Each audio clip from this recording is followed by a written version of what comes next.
Ice cream അടിയുടെ കഥ പറഞ്ഞ് ഒരു നാടിനെയും ഒരു പ്രദേശത്തെയും ഒരു ജില്ലയെയും ഒക്കെ അപമാനിക്കുന്നത് ഇന്ന് പൊളിറ്റിക്കൽ കറക്റ്റ്നെസ്സും വംശീയതയുമൊക്കെ പരിസരത്തുകൂടി നടന്നുപോയെന്ന് വ്യാഖ്യാനിച്ച് അതിലെ ശരിതെറ്റുകൾ കണ്ടെത്തുന്ന നല്ല മനുഷ്യരെന്ന് അവകാശപ്പെടുന്ന ഒരുപാട് പേർക്ക് ചേർന്ന ഒരു പ്രവൃത്തിയല്ലെന്ന് ആമുഖമായി പറയട്ടെ.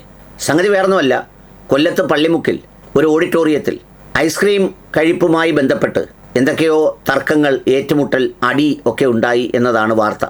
ഇന്നിപ്പോൾ അച്ഛനും മക്കളും തമ്മിൽ അടിയിടുന്ന കാലത്ത് വീട്ടിൽ 5 സെൻറ്റിനും 10 സെൻറ്റിനും അങ്ങോട്ടും ഇങ്ങോട്ടും തർക്കമുണ്ടാകുന്ന കാലത്ത് ഏത് ജില്ല പരിധിയാലും അവിടെയൊക്കെ മക്കൾ അച്ഛനെ കൊന്നതോ അച്ഛൻ മക്കളെ കൊന്നതോ അല്ലെങ്കിൽ തമ്മിൽ പോരടിച്ച് കിടക്കുന്ന കുടുംബ കോടതികളുടെ കേസോ ഒക്കെ എടുത്തു നോക്കിയാൽ ആരും ഏറെ വ്യത്യസ്തരല്ലെങ്കിലും എവിടെ നിന്നെങ്കിലും ഒരു വാർത്ത കിട്ടുമ്പോൾ ആ ജില്ലയിലെല്ലാം അങ്ങനെയാണ്, ആ പ്രദേശത്തെല്ലാം അങ്ങനെയാണ്, ആ വിഭാഗത്തിലെല്ലാം അങ്ങനെയാണ് എന്ന് പറഞ്ഞ് നടത്തുന്ന ഒരുതരം മ്ലേച്ഛമായ മാധ്യമപ്രവർത്തനം എന്നതിനെ പറയുന്നത് ശരിയല്ല.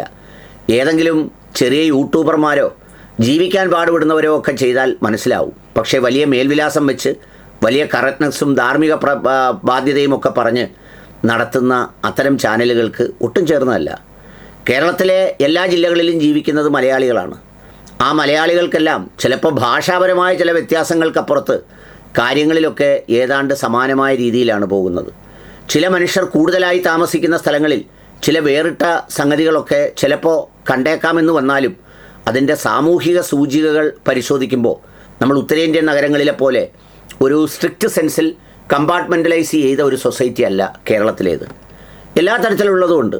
ഇപ്പോൾ ഉദാഹരണത്തിന് ചില സ്ഥലങ്ങളിൽ വിസ തട്ടിപ്പ്, ചില സ്ഥലങ്ങളിൽ മയക്കുമരുന്ന് കച്ചവടം, ചില സ്ഥലങ്ങളിൽ സ്വർണ്ണക്കള്ളക്കടത്ത്, ചില സ്ഥലങ്ങളിൽ ഈ ആൺകുട്ടികളെ ദുരുപയോഗം ചെയ്യൽ, മറ്റു ചില സ്ഥലങ്ങളിൽ മറ്റു ചില കാര്യങ്ങൾ. അങ്ങനെ നെഗറ്റീവായ ഒത്തിരി കാര്യങ്ങളുണ്ട്. അതിനെയൊന്നും ഏതെങ്കിലും ജില്ലയോട് പ്രത്യേകമായി ചേർത്ത് വെച്ച് പറയേണ്ട ഒരു കാര്യവുമല്ല. കൊല്ലത്ത് പള്ളിമുക്കിൽ ഒരു ഓഡിറ്റോറിയത്തിൽ കല്യാണം നടന്നു.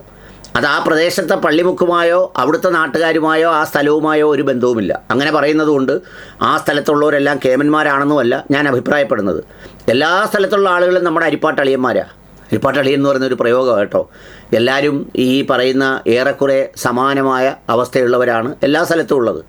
അതുകൊണ്ടാണല്ലോ കേരളത്തിലെ ഏത് സിവിൽ സപ്ലൈ ഓഫീസ് എടുത്ത് നോക്കിയാലും BPL പട്ടികയിൽ വരാൻ വേണ്ടി അപേക്ഷ കൊടുക്കുന്നവരുടെ എണ്ണം ഏതാണ്ടൊക്കെ തുല്യ നിലയിലായിരിക്കും. എന്ന് പറഞ്ഞാൽ അത്രമേൽ കൊതിയും ആഗ്രഹവും ആർത്തിയുമൊക്കെ എല്ലായിടങ്ങളിലും ഉണ്ട്. അത് കുറച്ച് പേരാണെങ്കിൽ കുറഞ്ഞ നിലയിൽ കാണും, ഒത്തിരി ആളുണ്ടെങ്കിൽ ഒത്തിരി നിലയിൽ കാണും. ഇതിപ്പോൾ അവിടുത്തെ ഓഡിറ്റോറിയത്തിൽ വെച്ചൊരു കല്യാണം നടന്നു. 2 പ്രദേശത്തുള്ള 2 ആളുകളാണ്. അവർ ആ 2 പ്രദേശത്തു നിന്ന് അവിടെ കല്യാണത്തിന് വന്നു.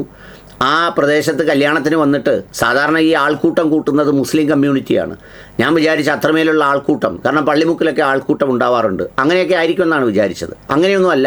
വേറെ 2 പ്രദേശത്തു നിന്ന് വന്ന ആളുകൾ ഈ കല്യാണം നടത്തുന്നവനോ ആയിട്ടൊരു ബന്ധവും കാണില്ല. കുറച്ച് കൂട്ടുകാരെന്നുള്ള നിലയിലോ ബന്ധുക്കളെന്നുള്ള നിലയിലോ അവിടെ എത്തും.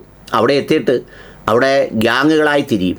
ഇതിപ്പോൾ കല്യാണ ഓഡിറ്റോറിയത്തിൽ മാത്രമല്ല, ഒരു ദിവസം കേരളത്തിലെ തെരുവീതികളിൽ യാത്ര ചെയ്ത് പോകുന്നവൻ്റെ ഒരു അവസ്ഥയെന്ന് ആലോചിച്ച് നോക്കിയേ. എവിടെയോ ഏതോ ലക്ഷ്യത്തിനൊക്കെ പോകുന്നവനാണ്. എന്നാലും അവിടെ ഒരു ഒരസലോ മുട്ടലോ അല്ലെങ്കിൽ അങ്ങോട്ടും ഇങ്ങോട്ടും ഒരു സ്പീഡിൻ്റെ തർക്കമോ ഉണ്ടായി എത്രയോ സ്ഥലങ്ങളിലാണ് അടി നടക്കുന്നത്. അതൊക്കെ ജില്ലയുടെ അക്കൗണ്ടിൽ കൂട്ടാൻ ഒക്കുമോ? അതൊക്കെ ഏതെങ്കിലും ജാതിക്കും മതത്തിനും തിരിച്ചു കൊടുക്കാൻ ഒക്കുമോ? അല്ലെങ്കിൽ വീതിച്ചു കൊടുക്കാൻ ഒക്കുമോ? അങ്ങനെയൊന്നും പറ്റില്ല. അതുകൊണ്ട് അത്തരം കാര്യങ്ങൾ എന്തോ വലിയ മഹാസംഭവം പോലെ ഒരുപാട് ആളുകൾ കൂടുന്ന സ്ഥലത്ത് ഒരു സാധനത്തിനൊരു അടിയുണ്ടായി എന്ന് വിചാരിച്ച് ചിലപ്പോൾ അതൊരു കൗതുകകരമോ രസകരമായോ പറയുന്നതിന് പകരം ഒരു പ്രദേശത്തെയും ഒരു നാടിനെയും ഒരു ജില്ലയെയും ഒക്കെ അപമാനിക്കാൻ വേണ്ടി ശ്രമിക്കുന്നത് അതൊരു മോശമായ പ്രവൃത്തിയാണ്. അതിനൊക്കെ ഓരോ ജില്ലയ്ക്കും കൗണ്ടർ അറ്റാക്ക് ചെയ്യാൻ ഉള്ള ഡേറ്റയും വാർത്തയും ഒക്കെ എല്ലാവരുടെ കയ്യിലും ഉണ്ട്. പക്ഷേ അത് ശരിയല്ലാത്ത കാര്യമാണ്. ഇതിന്മേലുള്ള അറ്റാക്കും കൗണ്ടർ അറ്റാക്കും ശരിയല്ല എന്നുള്ള നിലപാടുകാരനാണ് ഞാൻ. അത്രയേ ഉള്ളൂ.